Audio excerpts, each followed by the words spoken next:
Daf Kuf Mem Amud Beis, 7 lines from the top, the first wide line. Amar of Katina Ha'omed Be'emsa Mita Kilo Omed Bekrisa Shel Isha. If a person stays in the middle of a bed of an Ashes Ish, it's like he is standing on her stomach.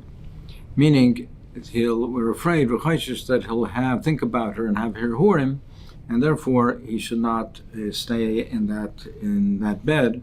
It'll lead to hirhurim roim. But v'lav milsi.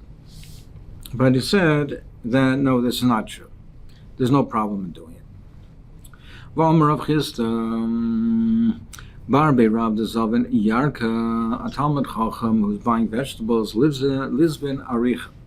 He should buy the bunches. They sold them in bunches. He should buy a bunch that has longer stalks. Why is that? Because kisha, they sell it based on the thickness, not based on the length. So one bundle is as thick as the other one, meaning the price will be the same. And he'll benefit from the longer stocks. So presumably we're talking Talmud Chacham was an oni, and therefore these are eitzahs. We're giving eitzahs over here of how to he maximize the money that he has and his provisions. So by the bunch which has the longer stalks, the price will be the same as the ones with the shorter stalks because they sell it based on the thickness.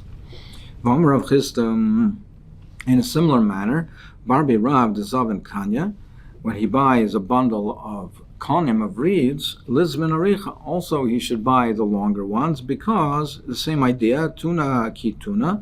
One bundle is the same thickness as the other, the price will be the same, and he'll benefit from the longer ones, memela. V'amar Rav Chisda Barbi Rav D'lei Nafesh Rifta, a Talmud Chacham that doesn't have a lot of bread, he should not eat yerakos. Mishum degara, because they stimulate his appetite. And he doesn't have a lot of food, so he shouldn't eat things that make him hungrier. V'amar Rav Chisda Ana loy ben yusi ach liyarka. He said, Rav Chisda said that when he was poor, he didn't eat yerakos. V'loy basirusi ach liyarka. And when he was wealthy, he also didn't eat yerakos. When he was poor, like we mentioned, because it would stimulate the appetite and he couldn't afford the extra food. When he was wealthy, when he was wealthy, the cheshbon was, why eat and fill his stomach with yerakos? He could eat fish, meat, which is more beneficial. Talmud Chacham that doesn't have a lot of bread, he shouldn't break it or cut it into small pieces. Rather, he should save it up for a larger amount, and that would fill him up. If he eats a small little pieces, even though it's more frequent, but he'll never feel full, he'll never get satisfied. Rather, save it and he can have at least a meal where he'll feel full. That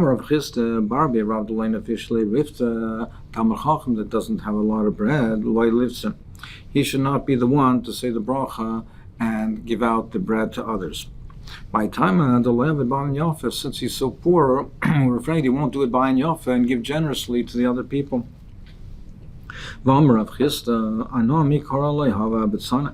He said originally when he was poor, he would be not the one to say the bracha and divide the bread. Until he checked out the whole container, and he found there was enough for what he needed, and then he was not chayshish anymore. He had enough for what he needed. Then we weren't afraid for that he wouldn't do it by Yofa.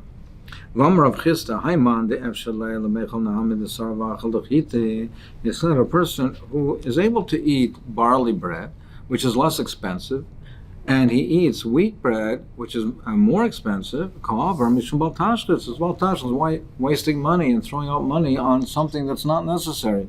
Eat barley bread. A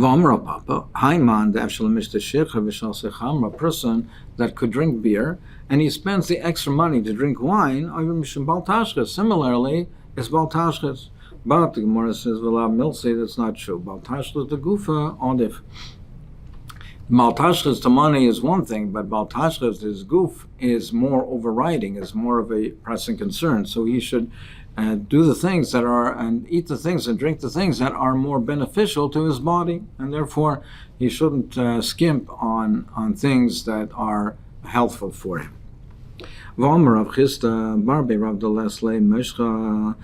Talmid Chacham doesn't have oil to clean his hands, he should use, if he can't afford the money for oil, he should wash with the water that's in the pits. The water that stays in the pit, the stagnant water in the pits, also has a cleaning effect. So use that instead. A Talmid Chacham that buys meat, Lisbon unkel. So if he can't afford to buy all the meat, what he should do is buy from the neck. And then he'll have the taste. He won't have the cost of all the other meats, but he'll have the taste. There's a taste of 3 types of meat in it. So he can't afford 3 types of meat. But in the neck, he'll have at least the taste of it. A Talmid Chacham who buys a linen garment, Lisbon with the Har Abba. He should buy it from that region, Har Abba, because the linen over there is very good. And clean it every 30 days. It'll serve him for a year. It'll last him for a year. And I'm a guarantor. The linen over there is a very good quality. My kitunisa, what's the word kitunisa? It means kita no. It is a kita no. It is a good friend. It's a kita no. Why does that mean? Because the shirt of a person wears a nice clothing, then shows that he is a person of good standing. It reflects well on the person. So it shows that the person is it belongs in amongst good people.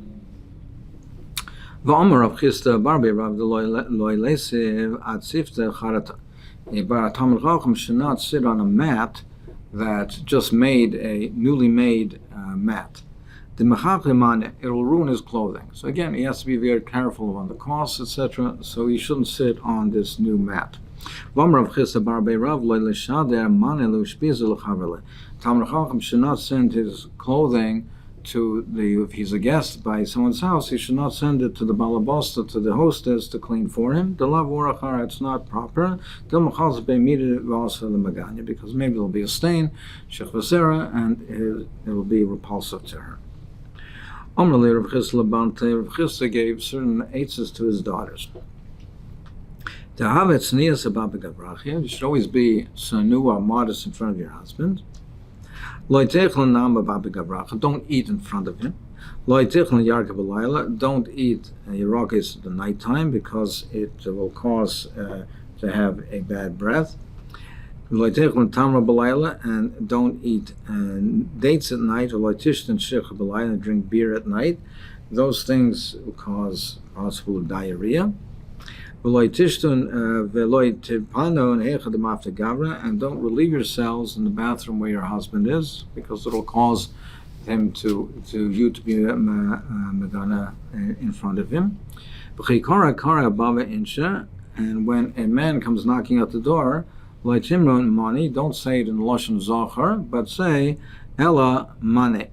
Don't say Manu, but money. Say it in the form of an akeva, meaning that you should always be accustomed to addressing women, and it shouldn't appear like you are addressing or have men who are coming to the house.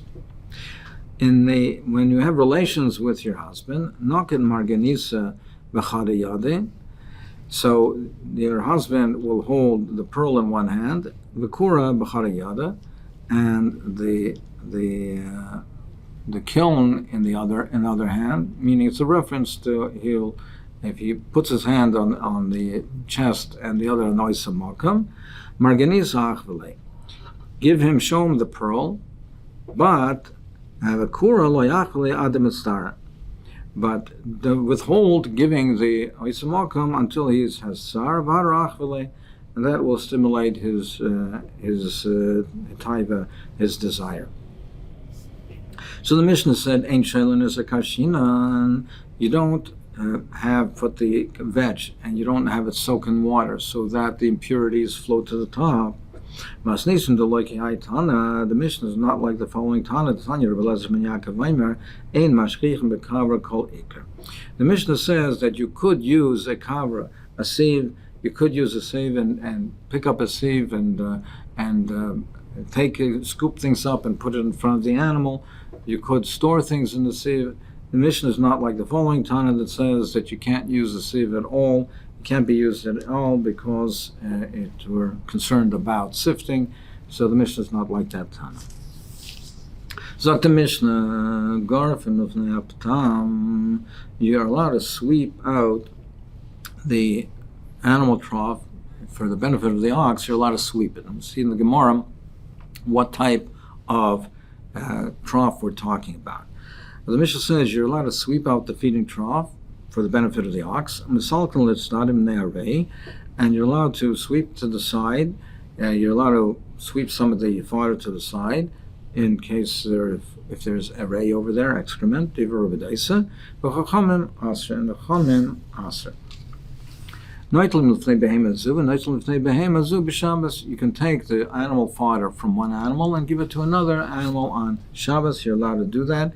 And we're not concerned over here about tircha yisera. It is mutari boilu. We have the following shaila. Rabban, it says in the Mishnah that the chachamim, it says that the chachamim oisrim. So when it says chachamim oisrim, what are they referring to? Rabbanan Aresha, boilu, Rabbanan Aresha pligi. Are they going in the first halacha about cleaning out the trough, or Yoseifa pligi, or are they going on the seifa that on moving it to the food to the side in the array, or tarvaya pligi? Or do they argue on both, and they say in both cases that it's also?